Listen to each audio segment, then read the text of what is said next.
Sharks, with their razor-sharp teeth and keen sense of smell, can detect blood from miles away. But they aren't the only danger in the ocean. Beneath the waves, many deadly creatures lurk, ready to turn a peaceful swim into a nightmare. The waters conceal numerous threats from venomous sea snakes to aggressive sea lions. Discover 6 gripping tales of survival against these fearsome predators. On a bright morning in July 2010, Dr. Emily Harris, a dedicated marine biologist, arrived at the coastal town of Gansbaai in South Africa. Known as the Great White Shark Capital of the world, Gansbaai's waters were teeming with these magnificent predators. Emily had spent years studying marine life, but great white sharks held a special place in her research. She was excited to embark on a solo diving expedition to observe these sharks up close. The day began early for Emily. She prepared her equipment meticulously, ensuring everything was in perfect working order. She checked her diving gear, cameras, and most importantly, the shark cage. The cage was her only protection against the powerful jaws of the great whites. Her boat, anchored at the dock, rocked gently with the morning tide. The sun was rising, casting a golden glow over the water. As she set out to sea, Emily felt excitement and nerves. The boat cut through the waves, heading towards Shark Alley, a renowned hotspot for great white sightings. She was alone, but she felt at home in the ocean. The waves' rhythm and the sea's vastness had always comforted her. Upon reaching Shark Alley, Emily anchored the boat and prepared the cage for descent. The water was clear and she could see shadows below the surface. Great white sharks were known for their size and power, capable of growing up to 20 feet long and weighing over 2 tons. These apex predators were crucial to the marine ecosystem, maintaining the balance by preying on seals and other aquatic animals. Emily secured the winch mechanism and lowered the cage into the water. She donned her diving gear and entered the cage, feeling an adrenaline rush as she submerged. The cage descended slowly, and the world above faded away, replaced by the blue expanse of the ocean. The water was cool and clear, and Emily's heart raced with anticipation. Within minutes, she spotted her first great white. The shark moved gracefully, its powerful body cutting through the water effortlessly. Emily marveled at its beauty and strength. She began documenting her observations, noting the shark's behavior and movements. The ocean was alive with activity, and she felt a deep connection to the world below the surface. Hours passed, and Emily continued her work, completely absorbed in her research. She observed several more sharks, each encounter more thrilling than the last. The great whites were curious but cautious, circling the cage and occasionally bumping against it. Emily felt a sense of awe and respect for these incredible creatures. As the afternoon wore on, she decided it was time to return to the surface. She signaled for the winch to lift the cage, but to her horror, it malfunctioned. The winch groaned and stopped, leaving the cage stuck at the bottom. Panic set in as Emily realized she was alone on the ocean floor with a limited oxygen supply. Emily tried to remain calm, her training kicking in as she assessed the situation. She checked her oxygen levels and estimated that there were about 30 minutes left. She knew she had to act quickly. She examined the winch mechanism and realized it was a mechanical failure she couldn't fix from inside the cage.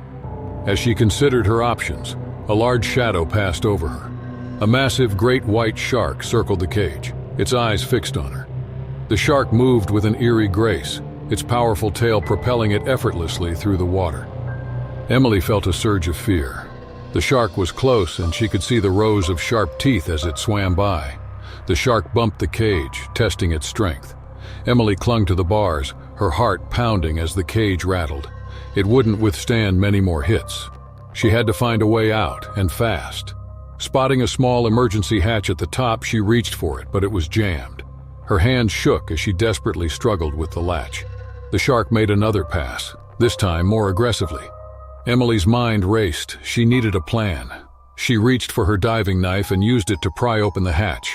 It gave way slightly, but not enough for her to escape. She tried again, putting all her strength into it. Finally, the hatch opened just enough for her to squeeze through. Emily knew she had to time her escape perfectly. The shark was circling closer, its movements more erratic. She took a deep breath and waited for the right moment. As the shark swam away, she pushed herself through the hatch and swam towards the surface with all her might. The ascent felt like an eternity. Emily's lungs burned and her heart raced. She glanced back and saw the shark following her, its mouth open, ready to strike. She kicked harder, her muscles screaming in protest. The surface was just out of reach and she feared she wouldn't make it. Just as she thought she couldn't go any further, she broke through the surface, gasping for air. She frantically looked around for the boat and saw it drifting nearby. She swam towards it, every stroke a struggle against exhaustion. The shark's dorsal fin broke the surface behind her, and she knew she had only seconds to reach safety. With a final burst of energy, Emily grabbed the side of the boat and pulled herself up. She collapsed onto the deck, her body trembling with fear and relief. The shark circled the boat briefly before disappearing into the depths. Emily lay there, catching her breath, her mind racing with the events unfolding. She knew she had narrowly escaped death. The malfunctioning winch, the shark's relentless pursuit, and her desperate swim to the surface had tested her limits. But she had survived. She took a moment to gather her thoughts and then carefully checked her equipment. The winch was beyond repair, but she managed to secure the cage and ensure it wouldn't cause any more problems. As the sun set, Emily started the boat's engine and returned to shore. The journey was long and arduous, but she was grateful to be alive. She reflected on her experience, realizing the fragility of life and the power of nature. The ocean, with all its beauty and danger, had given her a new perspective. Emily reached the shore, where colleagues and friends were waiting anxiously. They helped her off the boat, their faces filled with concern and relief. She recounted her ordeal, the details still fresh in her mind. Her story was met with awe and admiration, but Emily felt a deep sense of humility. In December 2008, the Johnson family was on vacation in Queensland, Australia. They stayed in Whitsunday Islands, a small coastal town known for its stunning beaches and crystal-clear waters. The family consisted of Mark and Sarah Johnson and their 12-year-old son, Tommy. They had traveled from Sydney to enjoy a week of sun and relaxation. On their second day, the weather was perfect. The sun shone brightly, and the gentle breeze kept the heat at bay. The family had planned a day at the beach, excited to explore the shallow waters and enjoy the natural beauty of the Whitsunday. They packed a picnic, sunscreen, and snorkel gear for a fun-filled day. The beach was picturesque. Palm trees lined the shore. The sand was white and soft underfoot. The water was a stunning shade of blue, inviting and calm. Sarah laid out a blanket while Mark set up an umbrella for shade. Full of energy, Tommy couldn't wait to get into the water. He loved swimming and exploring, always curious about the marine life he might encounter. Sarah reminded Tommy to stay close to the shore and avoid swimming too far out. The area was generally safe, but she knew the ocean could be unpredictable. Tommy nodded eagerly, already wading into the shallow waters. The family settled into their beach day, enjoying the sun and the sound of the waves. The Whitsundays are home to diverse marine creatures, including the dangerous box jellyfish. These jellyfish are almost invisible in the water with their transparent bodies and long trailing tentacles. Their sting can cause severe pain, paralysis, and even death if not treated promptly. Locals know the dangers and take precautions, but the threat is less apparent to visitors, who might need to be more vigilant. Tommy swam happily, splashing in the warm water. He loved watching the small fish dart around his feet and finding shells to show his parents. Mark and Sarah kept a watchful eye on him, enjoying their own time on the beach. They felt relaxed and carefree, grateful for the chance to unwind as a family. Tommy ventured further from the shore as the morning turned to afternoon.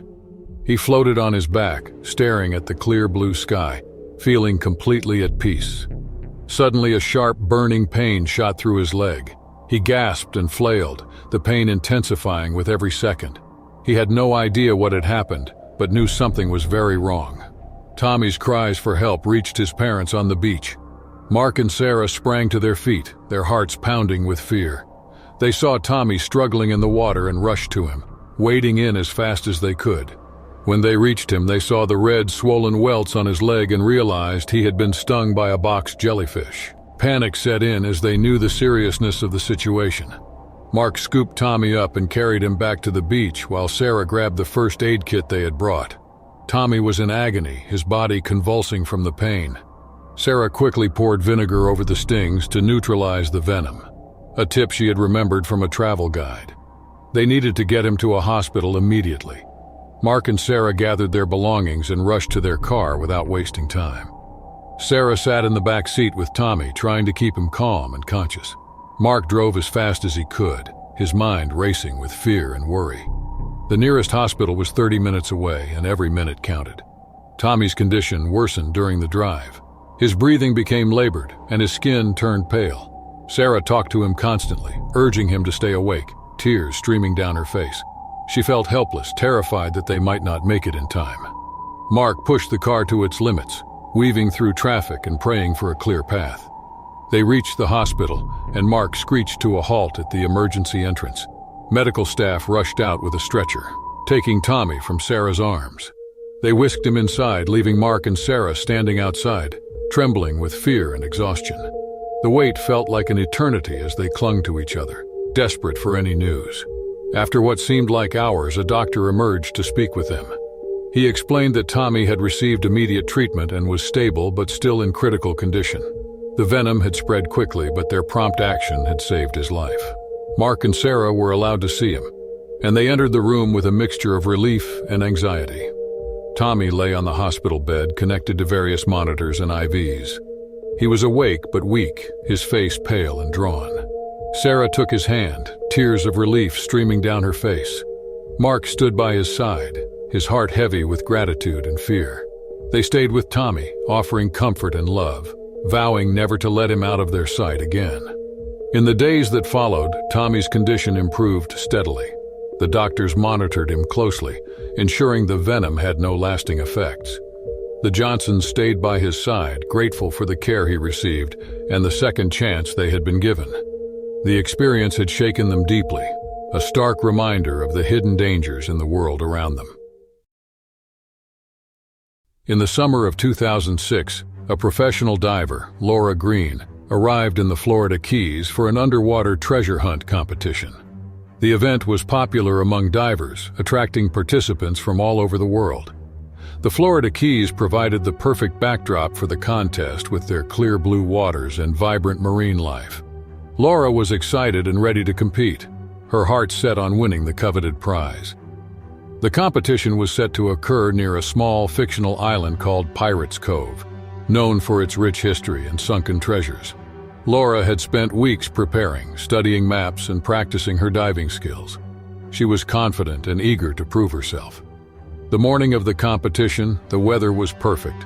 The sun shone and the sea was calm, with only a gentle breeze rustling the palm trees lining the shore. Laura's gear was shiny and new, designed to attract attention for the event. The organizers had encouraged glittering equipment to add excitement and visibility to the underwater spectacle. Laura donned her reflective wetsuit, her heart racing with anticipation. She checked her diving gear meticulously, ensuring everything was in order. Her fellow competitors were also prepared, the air buzzing with friendly rivalry and excitement. At 9 a.m., the competition began. Laura and the other divers plunged into the warm waters of Pirates Cove, each hoping to discover hidden treasures scattered along the ocean floor. The underwater world was mesmerizing. Coral reefs teemed with colorful fish, and sunlight filtered through the water, creating a magical, almost otherworldly atmosphere. Laura swam gracefully, eyes scanning the seabed for any signs of treasure. She felt a deep sense of peace and wonder, completely immersed in the beauty of the marine environment. She spotted an old, rusted chest partially buried in the sand and swam toward it, her heart pounding excitedly. She began to pry it open, hoping to find something valuable inside. As she worked, she noticed a flash of silver out of the corner of her eye. She turned her head and saw a large barracuda swimming nearby. Barracudas were common in these waters, known for their sleek, torpedo-shaped bodies and sharp, fearsome teeth. They were typically curious but not aggressive unless provoked. Laura learned to stay calm and avoid sudden movements. The barracuda seemed particularly interested in her shiny gear.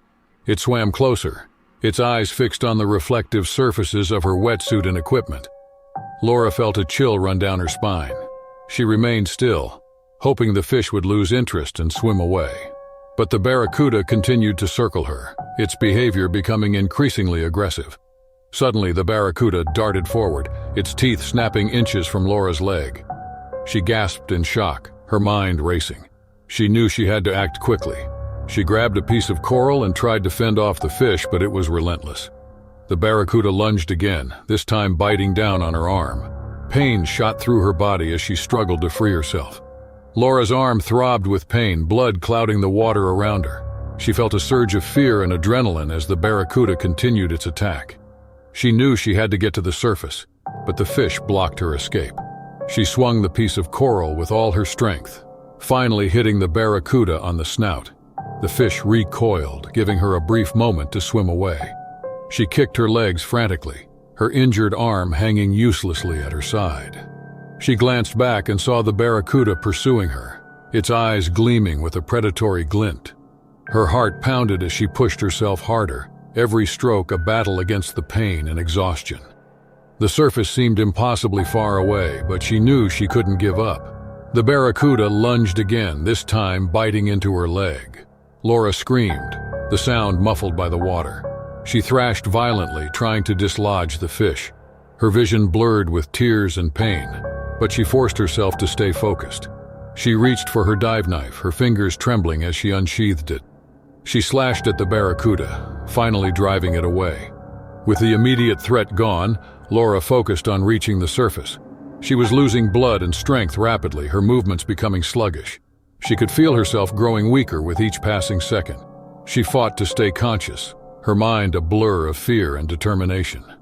When she finally broke through the surface, she gasped for air, her lungs burning. She waved frantically for help, her vision dimming. One of the event organizers spotted her and rushed to her aid, pulling her onto a boat. The world around her faded as she slipped into unconsciousness. The last thing she remembered was the concerned faces of the rescuers. Laura woke up in a hospital room, her body aching and wrapped in bandages. Her parents and friends were by her side, their faces etched with worry and relief. The doctors had managed to save her, but her injuries were severe. She had lost a significant amount of blood and required several surgeries to repair the damage caused by the barracuda's bites. As she recovered, Laura reflected on the terrifying experience. The ocean, which she had always loved and respected, had shown her its unpredictable and dangerous side. She realized how close she had come to losing her life, and felt a deep sense of gratitude for the quick response of the event organizers and medical team. In the summer of 2004, Maria Gonzalez joined a guided kayak tour along the rugged coast of Alaska. The group had gathered in the small town of Juneau, a popular destination for its stunning natural beauty and rich wildlife. The date was August 15th, and the weather was surprisingly mild for the Alaskan coast, with clear skies and a gentle breeze. Maria was a nature enthusiast who dreamed of exploring Alaska's wild coastlines. She was excited and a bit nervous as she met her fellow tourists and the tour guide, Jake Thompson, an experienced kayaker with a deep knowledge of the local wildlife. The group consisted of 8 tourists, each eager to experience the region's breathtaking scenery and unique animals. The waters around Juneau were teeming with life. Seals, sea otters, and birds were commonly seen along the shoreline. However, the area was also home to large, aggressive male sea lions, known for their territorial behavior. These massive creatures could grow up to 11 feet long and weigh over a ton. While usually not a threat to humans, they could become aggressive if they felt their territory was infringed upon. The day began with a briefing from Jake, who explained the route and safety measures. Maria listened intently, absorbing every detail. The group then paddled their brightly colored kayaks through the calm, icy waters. The scenery was breathtaking. Towering cliffs rose from the sea, covered in lush greenery, and the air was filled with the calls of seabirds. As they paddled along, Jake pointed out various wildlife and landmarks. Maria felt a deep sense of peace and wonder, completely immersed in the beauty of her surroundings. The group stopped for lunch on a secluded beach, enjoying the tranquility and sharing stories. Maria chatted with her fellow tourists, feeling a sense of camaraderie and excitement. After lunch, they continued their journey, venturing further from the shore. The clear water and Maria saw fish swimming below her kayak. Paddling through such pristine nature exhilarated her. They approached a rocky outcrop known for being a sea lion haul-out site. Jake warned them to keep their distance and be mindful of the large male sea lions that often guarded the area. As they neared the outcrop, Maria noticed a large male sea lion watching them from a distance. His massive body and piercing eyes were both impressive and intimidating. The group maintained a respectful distance, but the sea lion seemed agitated, barking loudly and slapping the water with his flippers. Suddenly, the sea lion lunged toward the group, his massive body creating a wave that rocked the kayaks. Panic spread among the tourists as the sea lion continued his aggressive display. Jake tried to calm everyone and steer them away, but the sea lion was relentless. He charged at the kayaks, capsizing several of them. Maria's kayak was hit hard and thrown into the freezing water. The icy water took Maria's breath away as she struggled to stay afloat. She watched in horror as the sea lion continued its rampage, targeting the overturned kayaks. Her heart pounded with fear and adrenaline as she tried to swim back to her kayak, now several meters away. The sea lion's roars filled the air, and Maria could see her fellow tourists desperately trying to right their kayaks and help each other. Maria's thoughts raced. She knew she had to stay calm and think clearly to survive. She spotted a piece of driftwood floating nearby and grabbed onto it, using it to remain buoyant. She scanned the water for any signs of further danger, and noticed the sea lion had turned its attention to another group of kayakers. This gave her a moment to act. Summoning all her strength, Maria kicked her legs and paddled with one arm, using the driftwood for support. The cold seeped into her bones, but she pushed through the pain, focusing on reaching her kayak. As she got closer, she saw it was still floating, though partially filled with water. She knew she had to flip it back over to have any chance of survival. With a determined effort, Maria managed to reach her kayak. She grabbed onto the side and began flipping it back over using the techniques she had learned in her kayaking classes. Her muscles screamed in protest, but she kept going, driven by sheer willpower and the instinct to survive. After what felt like an eternity, she succeeded in righting the kayak. Maria hauled herself back into the kayak, her body shaking from cold and exhaustion. She used the small hand pump attached to her gear to start bailing out the water. Her fingers were numb, and every movement was a struggle, but she knew she couldn't stop. The sea lion was still nearby, and she needed to be ready to move at any moment. Once the kayak was sufficiently emptied, Maria grabbed her paddle and began to make her way toward the group, who had managed to regroup and were signaling for help. She could see Jake coordinating efforts to assist the capsized tourists and keep an eye on the sea lion. Maria's heart swelled with relief as she realized they were all working together to ensure everyone's safety. The journey back to shore was harrowing. The sea lion followed the group but eventually lost interest and swam away. Maria paddled with every ounce of strength she had left, her body aching and her mind focused on reaching the safety of the beach. She kept glancing back, fearing another attack, but the danger seemed to have passed. When they finally reached the shore, Maria collapsed onto the sand, her body trembling with relief and exhaustion. The other tourists gathered around, offering words of comfort and support. Jake approached her, his face a mixture of concern and admiration. He helped her to her feet and led her to a sheltered spot where they could assess her injuries. Maria's body was covered in bruises and scrapes, but she had no serious injuries. The cold water had sapped her strength, but she was alive. The group huddled together, sharing their experiences and supporting each other. They knew they had faced a terrifying ordeal, but they had survived. In the summer of 2002, a small eco-tour group set off on an adventure through the remote wetlands of northern Australia. Led by experienced guide Jack Wilson, the group aimed to explore the region's natural beauty and diverse wildlife. The tour took place in Adelaide River, known for its lush greenery and abundant animal life, including the notorious saltwater crocodiles. The 5 tourists included Maria, an avid birdwatcher, Ben, a wildlife photographer, Lucy and Sam, an adventurous young couple, and Peter, a retired teacher passionate about nature. Drawn by the tales of Adelaide River's stunning beauty, they were eager to experience it firsthand. With Jack's extensive knowledge of the area and its potential dangers, they felt well prepared for the journey. The day began early as they boarded a small, sturdy boat designed for navigating the narrow waterways.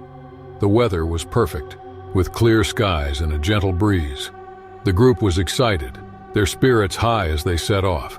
Jack shared stories about the region's wildlife, focusing on the saltwater crocodiles that inhabited the area. These crocodiles, the largest of all living reptiles, could grow up to 23 feet long and were known for their powerful jaws and stealthy hunting skills.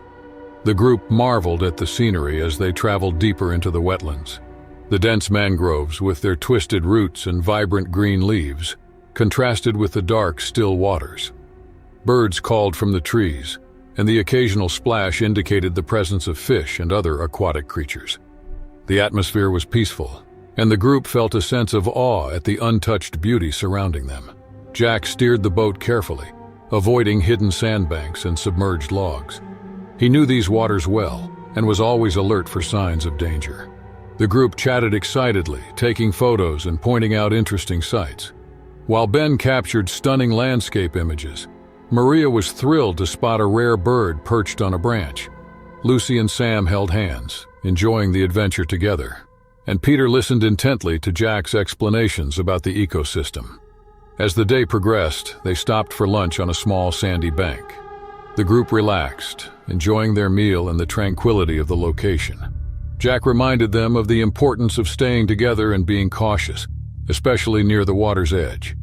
The group nodded, aware of the potential dangers lurking beneath the surface.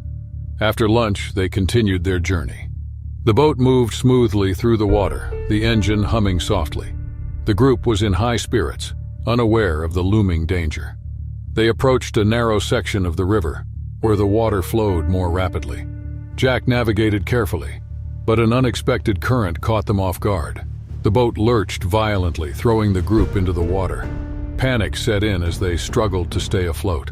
The river was deep, and the current strong. Jack shouted instructions, urging them to swim towards the shore. They fought against the water, their hearts pounding with fear. As they reached the bank, they saw a massive saltwater crocodile, its eyes glinting in the sunlight. Known to locals as the Ancient One, this crocodile was a legend, feared for its size and aggression. The group scrambled onto the bank, their breaths coming in ragged gasps. The Ancient One was closer now, its enormous body partially submerged in the water. Jack knew they had to move quickly. He urged the group to follow him into the dense mangroves, hoping the thick vegetation would slow the crocodile down. They moved as fast as they could, their wet clothes clinging to them and their hearts racing. The sound of the crocodile's powerful tail thrashing through the water spurred them on. Maria stumbled, her ankle twisting painfully. Jack helped her to her feet, his eyes scanning the surroundings for a safe route. They could hear the crocodile getting closer, its guttural growls sending chills down their spines. Jack led them deeper into the mangroves, the branches and roots forming a natural barrier. They waded through knee-deep water, the mud sucking at their feet. Still clutching his camera, Ben snapped a few photos, his hands shaking. Lucy and Sam stayed close together, their fear palpable. Despite his age, Peter kept pace with the group, and his determination was evident. The Ancient One was relentless, its massive body crashing through the mangroves. Jack knew they couldn't keep running indefinitely. They needed a plan. He spotted a large tree with low-hanging branches and directed the group to climb. It was their best chance to stay out of the crocodile's reach. They scrambled up the tree individually, their hands slick with mud and sweat.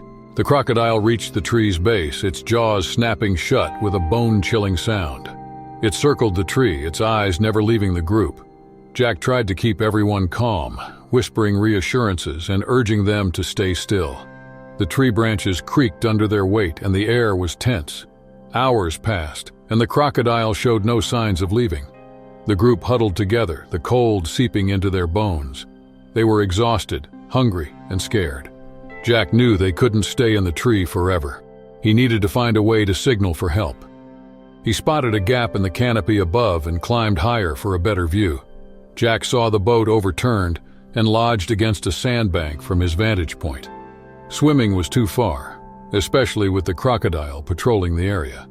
He scanned the horizon and spotted a distant figure moving along the riverbank. It was another tour group, unaware of the danger. Jack knew he had to get their attention. He tore a piece of fabric from his shirt and tied it to a branch, waving it frantically. The figure paused and looked in his direction. Jack shouted, his voice hoarse but determined. The figure turned and ran back the way they had come. Jack prayed they would return with help. The crocodile grew more agitated, its movements becoming more aggressive. The group clung to the branches, their hope dwindling. Just when they thought they couldn't hold on any longer, they heard the sound of an approaching boat. The other tour group had returned with help. Rescuers arrived, armed with long poles and ropes. They worked quickly, distracting the crocodile and creating a path for Jack and his group to climb down. The Ancient One snapped at the poles, but the rescuers kept it at bay. Jack helped the group descend, their legs weak and shaky. Once on the ground, they hurried to the waiting boat. The crocodile lunged one last time, but the rescuers fended it off. The group clambered aboard, their relief palpable. As they sped away, they looked back at the Ancient One, its eyes watching them with an almost sentient awareness. Back at the campsite, the group was treated for their injuries and exhaustion. They were shaken but grateful to be alive. Jack's quick thinking and leadership had saved them. The experience had left a lasting impact on everyone. They had witnessed the raw power of nature and the importance of staying vigilant. In the summer of 2005, David and Rachel, a young couple from New York, embarked on a romantic scuba diving trip to the coral reefs of Thailand. The couple had been planning this adventure for months, eager to explore the underwater world and create unforgettable memories. They arrived in the small coastal town of Ao Nang, known for its stunning beaches and vibrant marine life. The date was June 12th, and the weather was perfect. The sun shone brightly, the sky was clear, and the sea was calm. David and Rachel were excited as they prepared for their dive. They had always shared a love for the ocean, and this trip was a dream come true. They rented their scuba gear, checked their equipment, and boarded a small boat to take them to the dive site. Their destination was the famous Coral Garden, a section of the reef renowned for its beauty and diversity. The waters of Coral Garden were teeming with life. Colorful fish darted through the coral, sea turtles glided gracefully, and the reefs were a kaleidoscope of colors and shapes. Among the marine life were sea snakes, known for their potent venom. Although generally not aggressive, sea snakes could become dangerous if provoked. David and Rachel were experienced divers, having completed several dives together in different parts of the world. They felt confident and prepared as they listened to the briefing from their dive guide. The guide reminded them to be cautious and respectful of marine life, especially the sea snakes. With their tanks and masks in place, David and Rachel slipped into the warm, clear waters of the Coral Garden. The underwater world was mesmerizing. Schools of fish swam around them, and the coral formations were stunning. Rachel pointed out a sea turtle, and David marveled at the vibrant colors of the reef. They swam side by side, hand in hand, enjoying the tranquility and beauty of the ocean. It was a perfect day, and they felt completely at peace. As they explored a particularly beautiful section of the reef, David noticed a small, dark crevice in the coral. Curious, he swam closer to get a better look. Unbeknownst to him, a sea snake was hiding in the crevice, resting and hidden from view. When David reached out to touch the coral, the snake, feeling threatened, struck quickly. David felt a sharp pain in his hand and recoiled in shock. He looked down and saw the small but unmistakable puncture marks left by the snake's fangs. Panic surged through him as he realized what had happened. The venom began to take effect almost immediately, spreading through his body and causing intense pain and dizziness. Rachel saw David's look of fear and swam to his side. He pointed to his hand, showing her the bite marks. Rachel's heart raced with fear, but she knew she had to stay calm. They had to return to the boat and administer the antivenom quickly. She grabbed David's arm and guided him through the complex underwater terrain. The swim back to the boat was agonizingly slow. David's condition worsened with every passing minute. His vision blurred and he struggled to move his limbs. Rachel did her best to support him, her mind racing with fear and determination. The colorful reefs that had once been a source of wonder now seemed like an endless maze, each twist and turn bringing new challenges. Rachel kept a firm grip on David, urging him to stay awake and focused. She knew that if he lost consciousness, it would be even more difficult to get him to safety. They encountered strong currents and had to navigate around large coral formations, each obstacle testing their resolve. Rachel's heart pounded as she looked for familiar landmarks to guide them back to the boat. Finally, after an eternity, they saw the boat's outline above them. Rachel felt a surge of hope and swam as fast as she could, pulling David along. She broke the surface and called for help, her voice trembling with urgency. The dive guide and other passengers quickly helped them out of the water and onto the boat. Rachel explained what had happened, and the dive guide immediately grabbed the emergency anti-venom kit. David was laid out on the deck, his face pale and his breathing labored. Rachel held his hand, her eyes filled with tears as she watched the guide administer the anti-venom. The boat's crew worked quickly, monitoring David's vital signs and providing what care they could. When they reached the shore, an ambulance was waiting. David was rushed to the hospital where doctors took over his care. Rachel paced the waiting room, her heart heavy with fear and uncertainty. She couldn't bear the thought of losing David, and every minute felt like an eternity. Hours passed, and finally a doctor came to speak with Rachel. He explained that the antivenom had been administered in time and David was stable. He would need to stay in the hospital for observation, but his chances of a full recovery were good. Relief washed over Rachel, and she thanked the doctor profusely. In the days that followed, David's condition improved steadily. The venom's effects gradually subsided and he regained his strength. Rachel stayed with him, offering constant support and encouragement. They reflected on their ordeal, grateful for the quick actions of the dive guide and the medical team that had saved David's life.